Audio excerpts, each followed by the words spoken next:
Good afternoon, everybody. Uneducated economist here. So I've gotten a few emails, and a couple of people have asked me about the home builder sentiment and how the home builder sentiment is at a 20-year high. That to me is not a good sign. Anytime anything reaches an all-time high or a new all-time high, that's a sign that it's reaching a blow-off top or it's reaching its peak.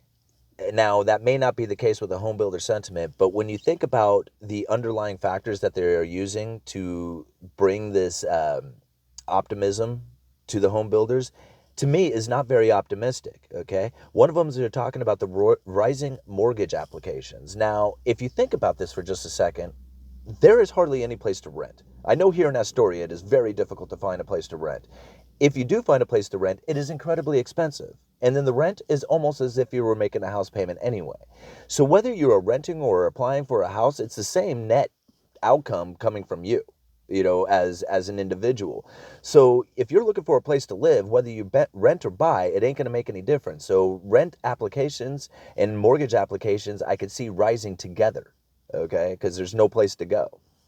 Does that make sense? I don't know if I said that right. Anyway, the other underlying factor, slow price appreciation. Why would this be a positive sign for the home builders?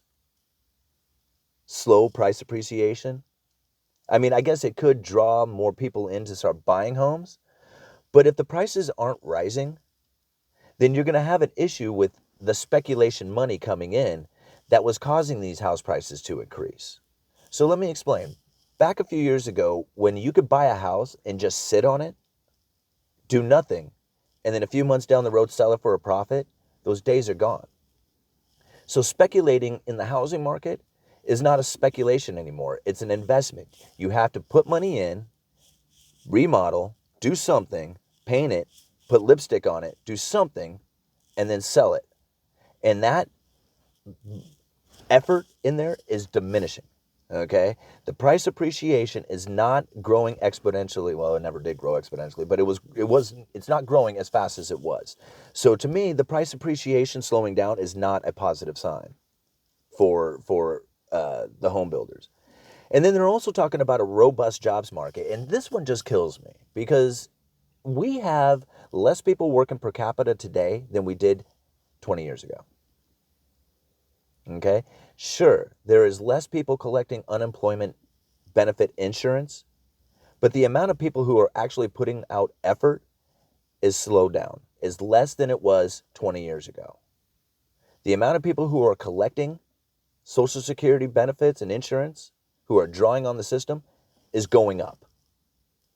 The robust jobs market, if this is it, if this is a robust jobs market, we are in trouble, guys. There is more homeless population than I have ever seen. The tent cities that you see when you go to just about every city that I've traveled to now seems to have a tent city on the outskirts. You think about the truckers. I was reading an article today. I couldn't believe how many truckers have shut down business this year. There was a couple of years ago, Tesla was wanting to create a factory just for building semis to deliver their cars. And now there's thousands of semi companies going out of business. Thousands of semis are now off the highways. This isn't going to automation, okay? This is because there's less freight shipping around the country. And if that freight doesn't find a destination, then there's nobody putting it together, there's nobody selling it. There is an obvious slowdown taking place. The home builder sentiment being optimistic, I think, is false optimism. Now, we're going to find out a little bit more tomorrow because on Tuesday they have I believe this the building permits. They're going to be talking about how many of those things are out. So, yeah, we'll look forward to that, and then we'll come back to this discussion and see what the building permit thing is like. All right, uneducated economists, I got to go back to work. You guys got to remember to always say that. You guys let me know.